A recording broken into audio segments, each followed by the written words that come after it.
and welcome back to Monster Minis. Today we're going to be working on the Ewok Skirmishers from Star Wars Legion, as well as the Ewok command units Wicket and Logray. Each squad of Ewoks is 8 minis. With Wicket and Logray, that makes for 18 models total in this session. I'm going to be working on 2 units of the Skirmishers, and since I had 2 units of the exact same models, I thought it would be a good opportunity to compare and contrast 2 painting styles, one being Airbrush color modulation, and the other being glazing. I'm biased towards Airbrush Modulation because I really like to do that method, but I've seen a couple other creators on YouTube that have been done really great work with glazing, so I wanted to give it a shot. Getting started with priming the assembled models, I'm using Ammo's one-shot primer. The Ewoks that I'm going to airbrush modulate will be primed strictly in black. The Ewoks that are going to be glazed will be primed in black and then zenithal highlighted with a white primer. Saved the box art from one of the packages of Ewoks so that I could use it as a reference for their coloring. I'm going to use 4 colors for the airbrush modulation on the gray Ewoks, starting with the gray dark base, followed by the gray base, the gray light base, and the gray highlight. These are from Ammo's range of German gray. I'm going to use the airbrush flow improver as well. The base coat on the gray Ewoks will be heavy. Shouldn't see any of the black. I'm going to make sure we get it in all of the recesses.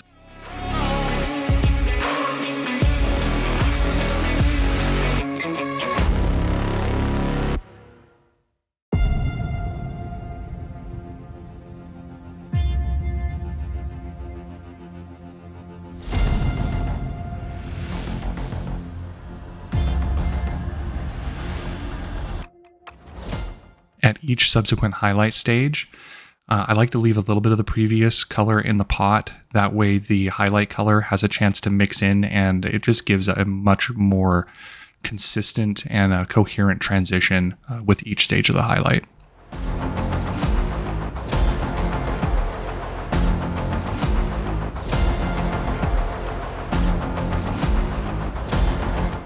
The lighter the color gets, the more top-down I try to get with the airbrush to where by the end, by the final highlight, it's only going across the very top, shot straight from above, so that the highlight colors are only on the highest surfaces. For the brown Ewoks, I decided to go with some custom colors on stuff that I thought seemed a little bit more natural as far as fur was concerned.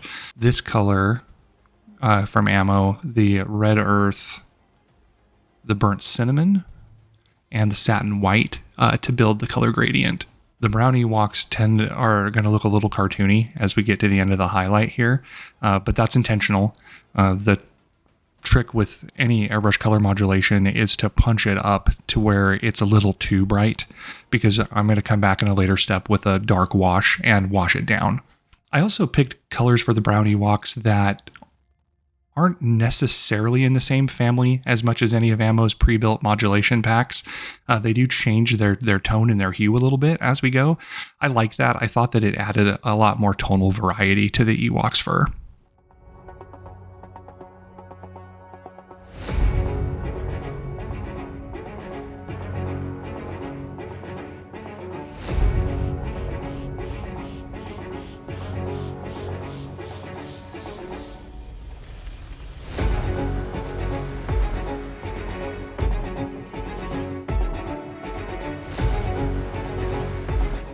I was hesitant to go with the white step because I thought they looked pretty good, but knowing the brown wash was coming in after, I went ahead and punched it up.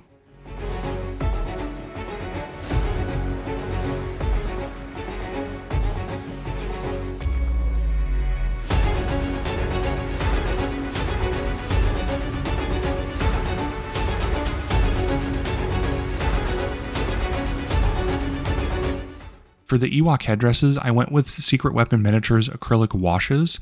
I like these more as filters than as traditional washes. I have used them as washes, but as a filter, they do a fantastic job of being semi-opaque and letting a little bit of what's underneath show through, as well as not laying in too much pigment so that they're a lot simpler to clean up if you make a mistake. The first color I used was Drying Blood and Just Red for the brighter headdresses.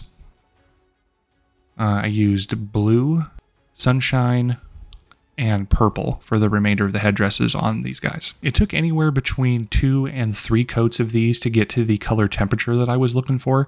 You can see when it goes on the first time, it really does show through a lot of the underlying detail, which meant that the color modulation, even though it wasn't in the color I ended up using, ends up preserving a lot of the highlight and shadow that is achieved in the airbrush step, even though that isn't the final color.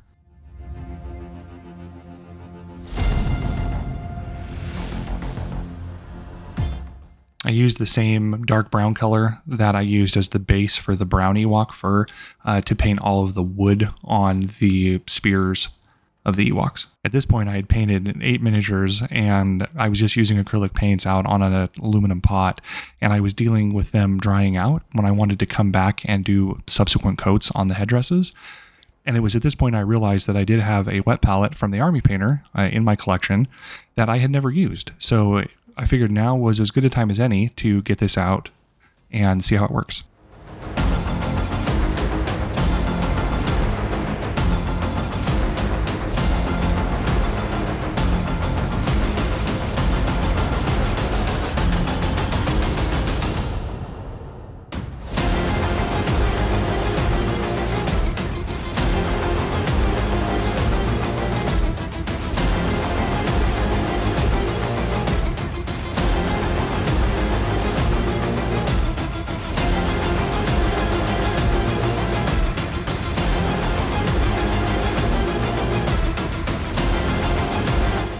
Once I figured out how much water was the right amount of water, I really started to enjoy working with the wet palette. I like that you could just put any number of colors down and mix them, and they stayed wet.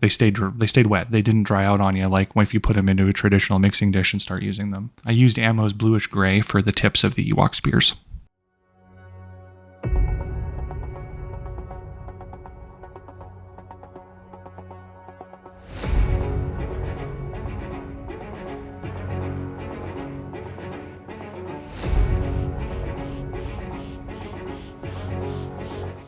Ammo's burnt sand ended up being a really nice highlight color for some of the more natural components of the Ewoks, like the logs that they're standing on, or some of the wrapping around the spears.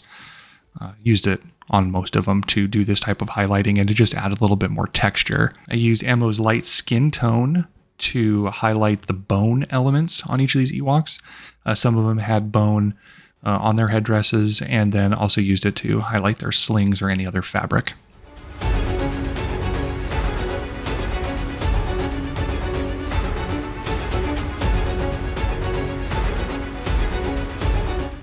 Next up for these guys is a coat of Ammo's Gloss Lucky Varnish. This will seal in the work that's already been done, as well as provide a foundation for the enamel washes coming in the next step. For the Ewok's fur, I used Secret Weapon Miniatures Flesh Wash, Dark Sepia, Sewer Water, Armor Wash, Concrete, and Blue Black. It was wet palette for the win in this step.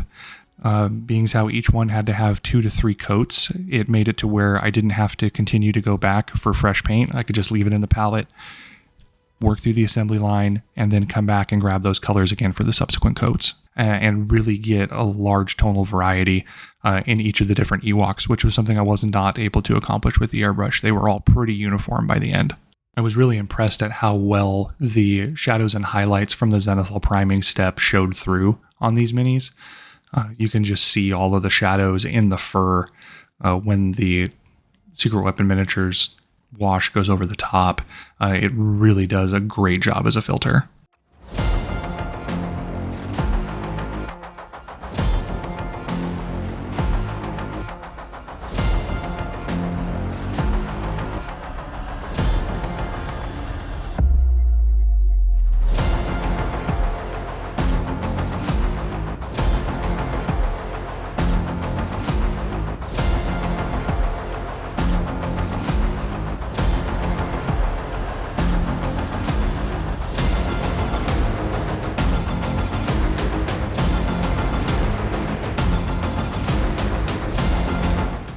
This batch of glazed models had all of their detail painting headdresses and sealer applied like the previous batch, I did notice that the headdresses colors were much more vibrant going in over the top of the white from the zenithal highlight.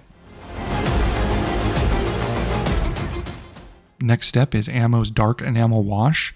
I considered using black, but decided to go with the dark wash because it has a little bit of green in it, and it really pulled out the detail in these little bears, and it really looked like fur.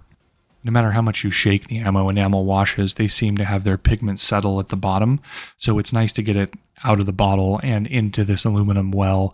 It makes it much easier to work with, and then you can get some thinner and thin it to the consistency that you want. One of the things I really like about working with enamels is that you have a much longer drying time. Once the product is applied to the model, I tend to dab the brush off on a paper towel and then go back and remove bits from areas that I would like to be a little bit brighter.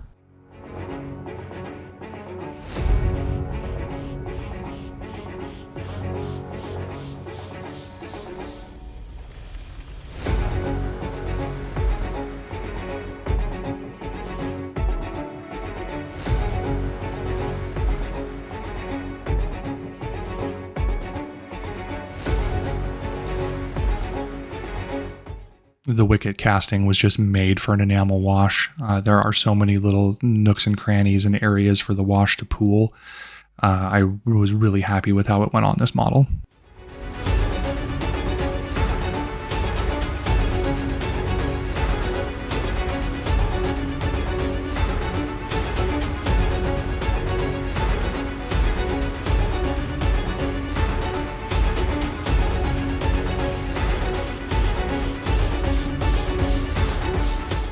The gray Ewoks really benefited from this wash. I felt like it really brought out the detail and really brought them to life.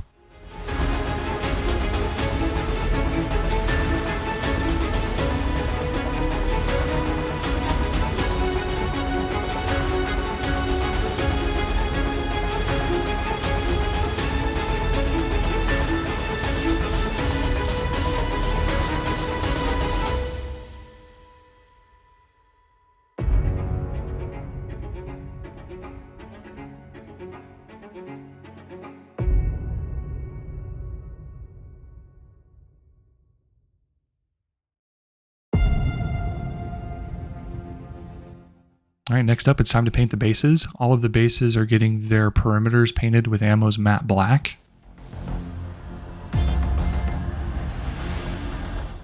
And all of the Ewok bases will be flocked with Battlefield Grass Green from Army Painter. I'm not a huge fan of Ammo's Ultra Glue. I tend to like Elmer's White Glue better for this task, but I have some of this left over from a previous kit, and considering I wanted to apply it with a brush, I thought it made sense to use it for this purpose, and it did fine.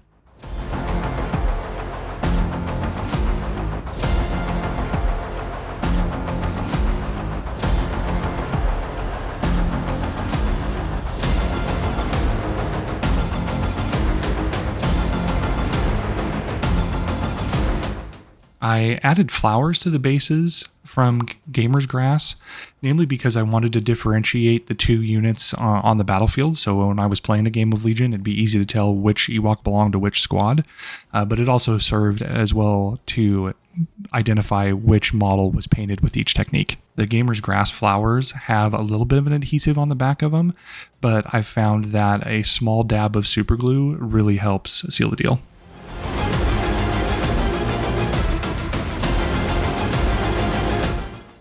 The final step is to hit all the models with Ammo's Ultra Matte Lucky Varnish to seal everything in, but also to knock down any remaining gloss and make these Ewoks look like little furry bears.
Thank you so much for watching. Let me know in the comments what you think about each of the techniques, and I'll see you on the next one.